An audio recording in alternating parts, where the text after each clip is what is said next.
This is Showtime, a podcast about the people behind the curtain and the stories that shape them. I'm Andrew G, and each week I sit down with creatives, leaders and risk takers from the theatre world and beyond. We talk about what they do, why they do it, and what it really takes to keep showing up.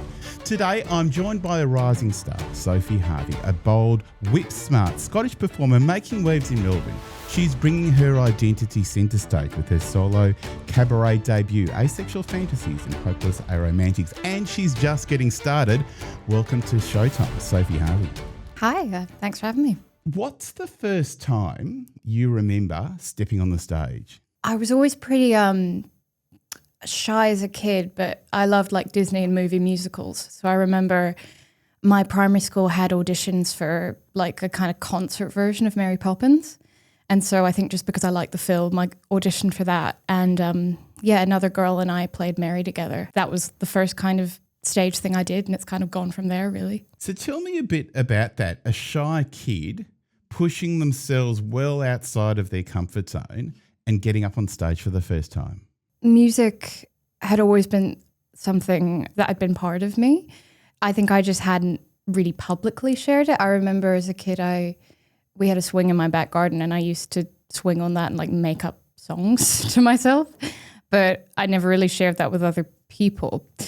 But yeah, I think just because I liked the film, I somehow got up the guts to like, okay, I guess I'll try. And I really enjoyed it. And it's kind of just been something since then. How old were you? How old was I? God, I can't remember exactly. It would have been early primary school. So maybe 8 to 10, maybe, I guess. Do you remember it really clearly? Do you remember what you were feeling when you were up there on stage once you got over that first scary bit? No, I do. I think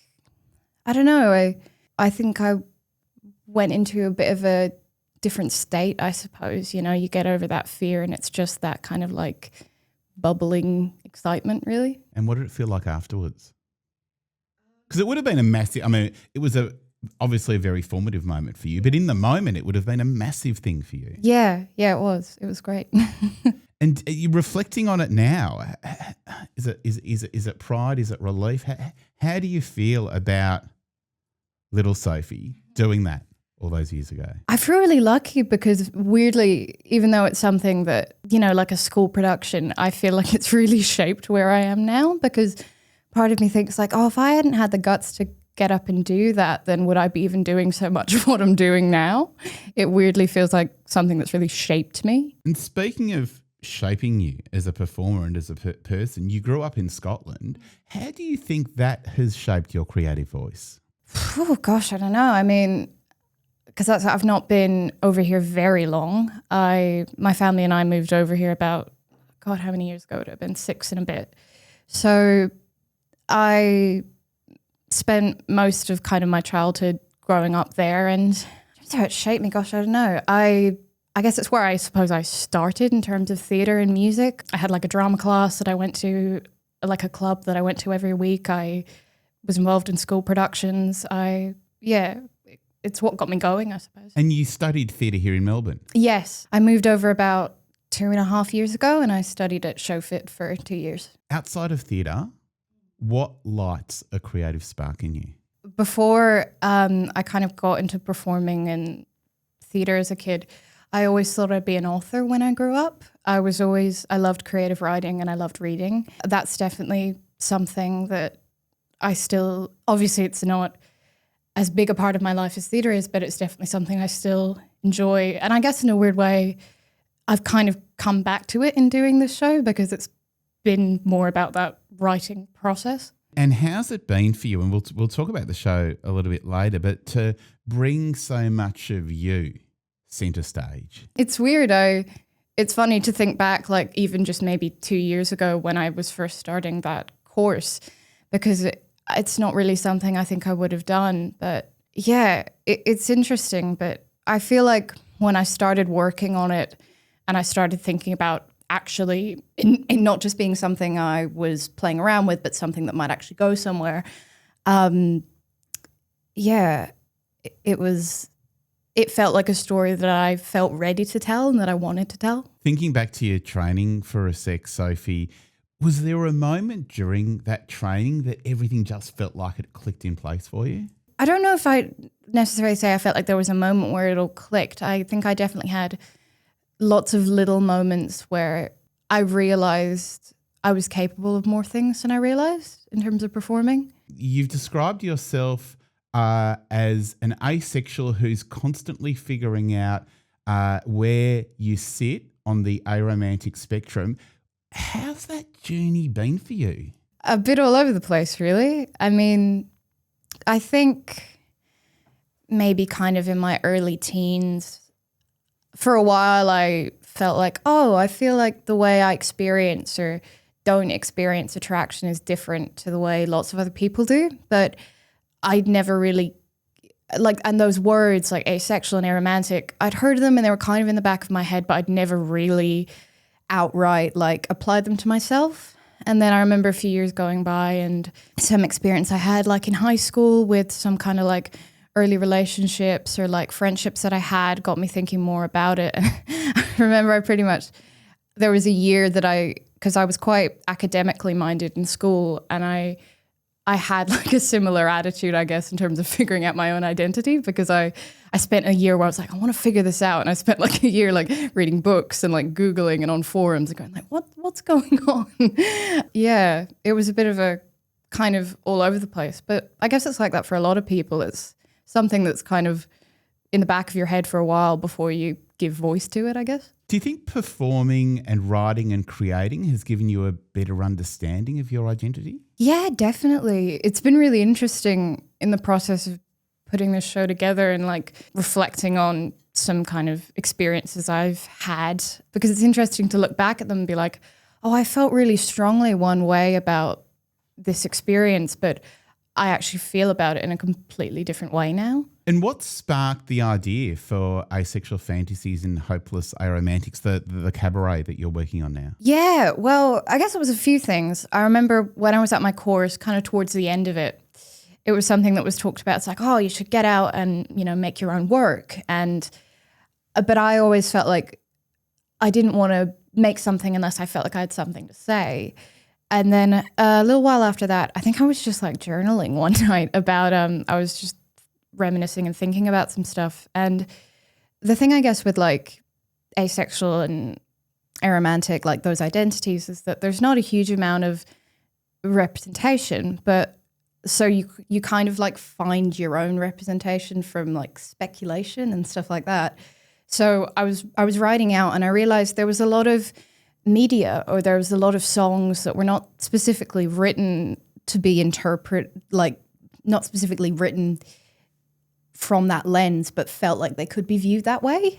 And I realized, I was like, oh, there's something in this. This is a way to tell this story and share what this experience is. What surprised you most during the writing process?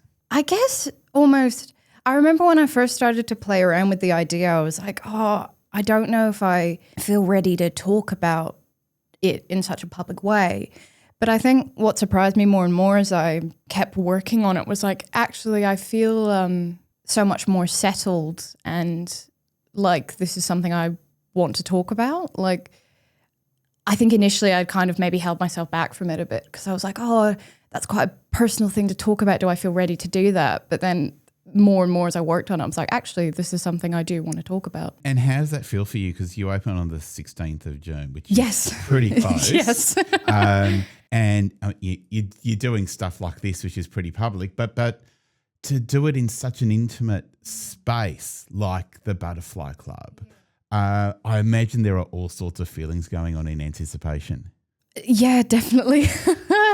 And it's a weird thing as well, because, yeah, I feel really grateful to get to do it in a space like that, because it is very much a show that I think is more intimate in nature, because it's more personal. And yeah, it's funny thinking back actually to when I first applied, because it's been an interesting experience, because it's a lot of it has been me, kind of I'm performing it, I'm writing it, I'm sending emails to licensing places in the US to try and sort out song licenses. It's definitely been a real learning experience, because I've not put on something before, kind of mostly by myself.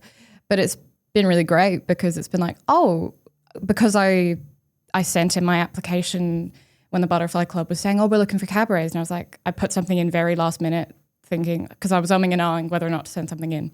And I did, thinking this won't go anywhere. And then it did. And I was like, okay, I guess I'm going to do this. And I guess because I didn't like begin this year setting out thinking I would do it, but then it just kind of happened. It's great because it's made me realize, oh no, I am capable of doing these things. This is something I can do.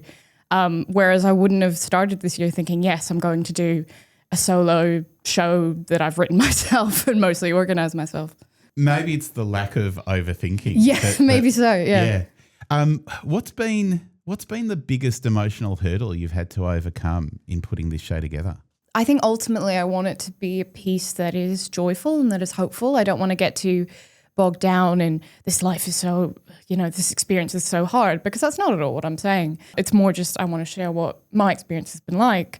But it's been interesting, like delving back into some more emotional times of experiences I've had. And also, like I mentioned before, kind of delving into experiences and realizing, oh, I really don't feel this way anymore. So like, how do I portray this honestly? Because I did feel that way a while ago, but I don't really anymore.